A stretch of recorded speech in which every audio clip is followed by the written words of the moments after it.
Link channel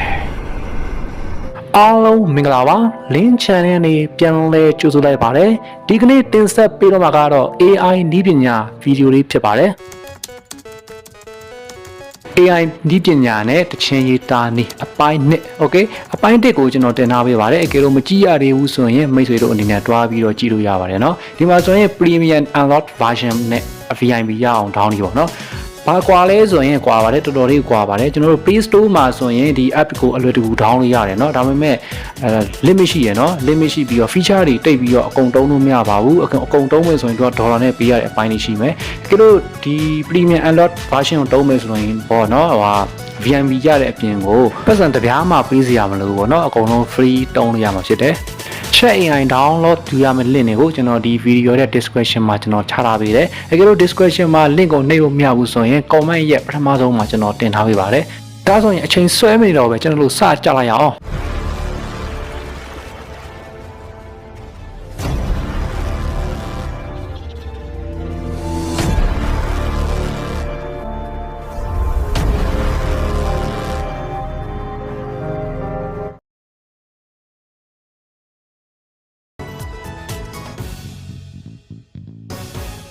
ကျွန်တော်တို့ link ထဲကိုဝင်လိုက်ပြီဝင်ပြီးဆိုရင်ကျွန်တော်ဒါမြင်နေရတာကကျွန်တော်ဒီ desktop site ပေါ့နော်အဲ့ဒါကိုကျွန်တော်တို့ဖုန်းတိုက်ပြောင်းမှဆိုရင်ဘီနာအတန်းလေးကိုတွားပြီးနှိပ်မယ်တချို့ဖုန်းတွေမှာဆိုရင်အဲ့အတန်းအောက်မှာရှိနေလိမ့်မယ်နော်အဲ့မှာကျွန်တော်တို့ desktop site ကိုအမှန်ချစ်တာတော့ဖြုံမယ် okay ဒီလိုပုံစံဖြစ်သွားပြီဒါဆိုရင် mobile site ဖြစ်သွားပြီ okay အဲ့ဒါဆိုရင်ဒီမှာကျွန်တော်တို့ကြည့်မယ်ဒီမှာဆိုရင် premium alertမှာเนาะ update ပဲเนาะအမှအများကြီးစုစည်းထားတယ်အဲ့မှာကျွန်တော်တို့down မှာက chat AI လေးပေါ့เนาะအဲ့ဒါဆိုရင် chat AI ကဒီမှာကျွန်တော်တို့နေပြီဆိုရင် okay ဝင်သွားပြီเนาะအဲ့မှာကြည့်မယ်ဒီမှာဆိုရင် chat AI app လေးပေါ့เนาะ version က6.5 ပေါ့เนาะ okay ဒီမှာ download လုပ်မယ်ပေါ့เนาะအောက်စီဆွဲချပြီးတော့ download လုပ်မယ်သင်ရောက်ပြီဆိုရင်ကျွန်တော် download လုပ်ရမယ့်နေရာနှစ်နေရာရှိတယ်ထိပ်ဆုံးနေရာနဲ့အောက်က direct download ရှိတယ်အပြင်နောက်တစ်ခုပြောချင်တာက save to pcrop ရှိပါတယ်အဲ့ save to pcrop ကကြတော့အကယ်လို့မိတ်ဆွေတို့ဖုန်းထဲမှာဒီ pcrop ကို download လုပ်ဆိုရင်တော့တခါတည်း save to pcrop လုပ်လိုက်လို့ရပါတယ်ကျွန်တော်တို့ခုကတော့ download ပဲလုပ်ပြမယ်ဆိုတော့ direct download ကိုနှိပ်လိုက်တယ် okay ဒီလိုပေါ်လိုက်ဘာမလို့ပါနဲ့အပေါ်တန်းကိုကြည့်ပါအပေါ်ဆုံးမှာဆိုရင်မှာ download ဆွဲနေတာလေးပြနေပါတယ်အဲ့ဒါလေးတစ်ချက်တွန်းနေကြည့်မယ် okay ဒီမှာ download ဆွဲနေပါတယ်เนาะဒီမှာရှိနေပါတယ်အဲ့ဒါ download ထဲမှာပါ okay အဲ့ဒါဆိုပြီးပါပြီကျွန်တော်တွားပြီး install လုပ်ကြည့်မယ်တစ်ချက်နှိပ်မယ်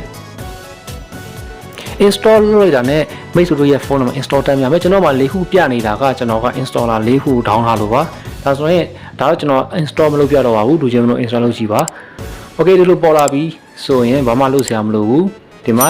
ထိတ်ဆုံးကညာဘက်ထိတ်ကဟာတွေကိုနှိပ်လိုက်ပါเนาะဒီလိုပေါ်နေရတဲ့ရွေချက်ကဒီမှာ email နဲ့ passport တောင်းနေတယ်အဲ့ဒါကဘာလဲဆိုရင်ဒီ pcrop ကိုအကောက်ကို create လုပ်ချင်နေဆိုရင်တော့လုပ်လိုက်ပါเนาะကျွန်တော်တော့မလုပ်ပြတော့ပါဘူးဘယ်လိုလုပ်ပါကဲ download လုပ်ပြီးသားဟာကိုဘယ်လိုပြန်ရှာမလဲမိတ်ဆွေတို့စောစောက down ထားတဲ့ site တွေကိုပြန်ဝင်မယ်အဲ့ဘက် site ရဲ့ထိတ်ဆုံးမှာเนาะညာဘက်ထောက်မှာအတန်းလေးရှိတယ်တချို့ဖုန်းတွေကျတော့အောက်မှာရှိမယ်အဲ့မှာ download ဆိုတာလေးရှိတယ်အဲ့ဒါကိုဝင်လိုက်မယ် okay အဲ့မှာ down ထားတာလေးရှိပါတယ် okay ပါအားလုံးအဆင်ပြေကြမယ်လို့ကျွန်တော်ညွှန်နေပါတယ်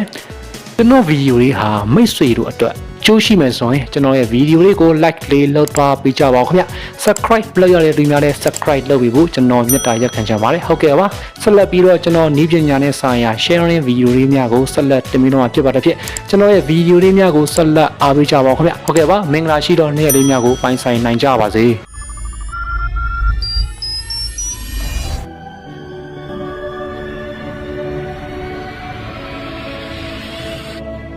Thank you so much.